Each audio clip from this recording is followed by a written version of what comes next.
Hello students, welcome in my YouTube channel Pathak maths.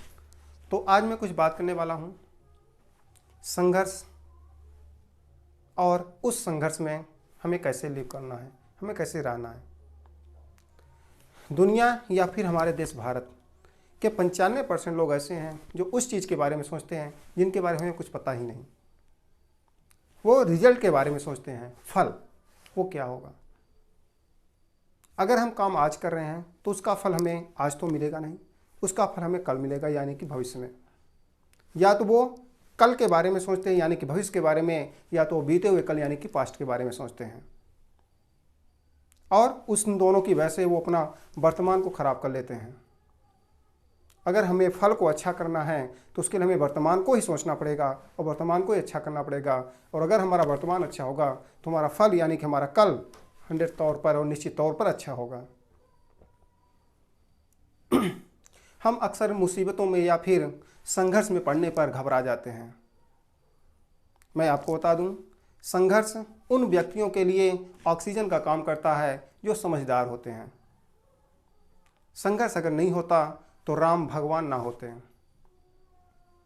जब उन्हें जंगल भेजने की तैयारी हो रही थी तो दशरथ उन्हें मना करे थे, बेटा हमने कसम खाई है, हमने वचन दिया है, तुम मना कर दो कि हमको नहीं जाना है जंगल।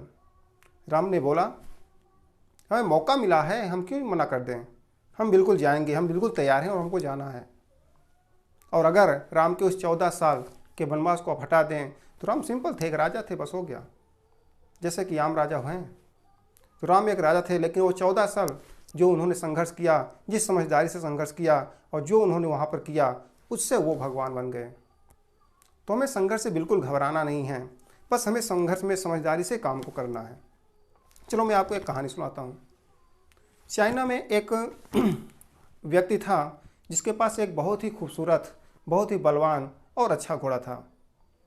वो घोड़ा उसका दूर दूर तक फेमस था और उसके ही राज के राजा उसके पास आए और बोले कि ये घोड़ा तुम मुझे दे दो और तुम्हें मैं मुँह मांगी इनाम दूंगा।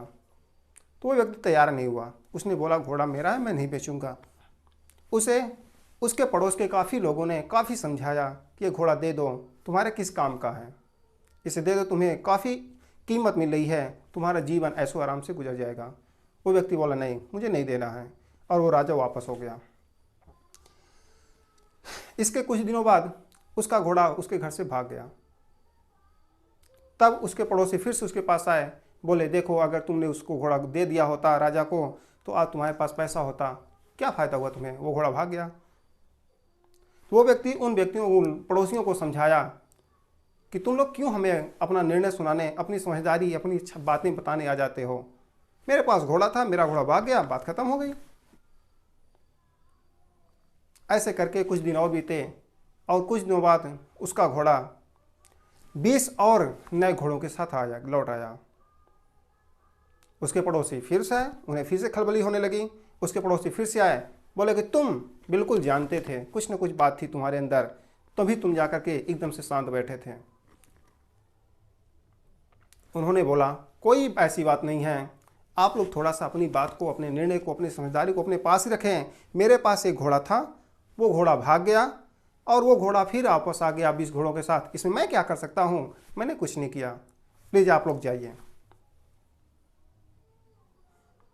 उसके पास जितने घोड़े थे उनमें से एक घोड़े को एक दिन उसका लड़का ट्रेन करा था, उसे तैयार करा था, ट्रेनिंग दे रहा था।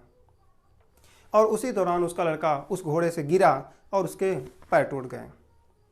उसके पड़ोसी फिर से आ गए, बोले देखो अगर तुमने घोड़े को दे दिया होता, बेच दिया होता तो तुम्हारे बच्चे का आज पैर न टूटता। वो बोला फिर से कोई बात नहीं है ऐसी, प्लीज़ आप लोग जाइए, मेरे पास एक घोड़ा था, मेरा घोड़ा भागा, वो 20 घोड़ों के साथ आया, मेरा लड़का इस घोड़े को ट्रेन कर रहा था, तैयार कर रहा था, गिरा, पैर टूट गया, जो हो गया देख लेंगे हम, जैसे तैसे उसका पैर ठीक हो जाएगा, इससे कोई बात नहीं है। पर उसके पड़ोसी ऐसे कुछ दिन और बीते बीते पड़ोसी के राजा ने उसके राज पर हमला कर दिया और वहाँ पर जितने व्यक्ति थे उसमें से जो जवान थे उन्हें राजा ने सिपाही बना करके अपने पास बुला लिया और उस व्यक्ति का जो लड़का था वो दोनों पैर से लंगड़ था तो वो नहीं गया। तो ये होता है कि हमें मुसीबत, हमें संघर्ष में कैसे जीना है। अगर वहीं पर वो व्यक्ति घबरा कर अपना घोड़ा बेच दिया होता तो आज वो उसका लड़का उस लड़ाई में जाता और पता नहीं क्या होता। तो हमें संघर्ष या जीवन में आने वाली मुसीबत से बिल्कुल डरना नहीं है। हमें उन्हें मज़े लेकर के उन्हें हमें समझदारी पूर्वक गुजारना है और बिल्कुल उसी में से निखर के आप बाहर आएंगे और एक दिन आप भी कमाल करेंगे। आपने सुना है, देखा है, डॉक्टर भीमराव अम्बेडकर पर लोगों ने हंसा, वो भगवान बन के निकले। महात्मा गांधी पर लोगों ने हंसा, वो एक दिन भगवान बन के निकले। इस तरीके से आपने चाणक्य के बारे में सुना होगा, उनके ऊपर लोगों ने हंसा और वो भी इतना बड़ा काम करे, हम भगवान माने जाते हैं। लोग उनकी कही हुई बातों पर चलते हैं, उनका अनुसरण करते हैं। तो हम तो यहाँ तक कहते हैं कि हमें मुसीबतों को जानबूझ करके लेना है ताकि हम उनसे कुछ सीख सकें, हम उन्हें समझदारी पूर्वक हल करें और वहाँ से हमें बहुत सारी चीज़ें मिलेंगी जो कि हमारे लिए काफ़ी हेल्पफुल होंगी और हमको आगे बढ़ने में मदद करेंगी। शेष धन्यवाद, फिर मिलते हैं अगले वीडियो में।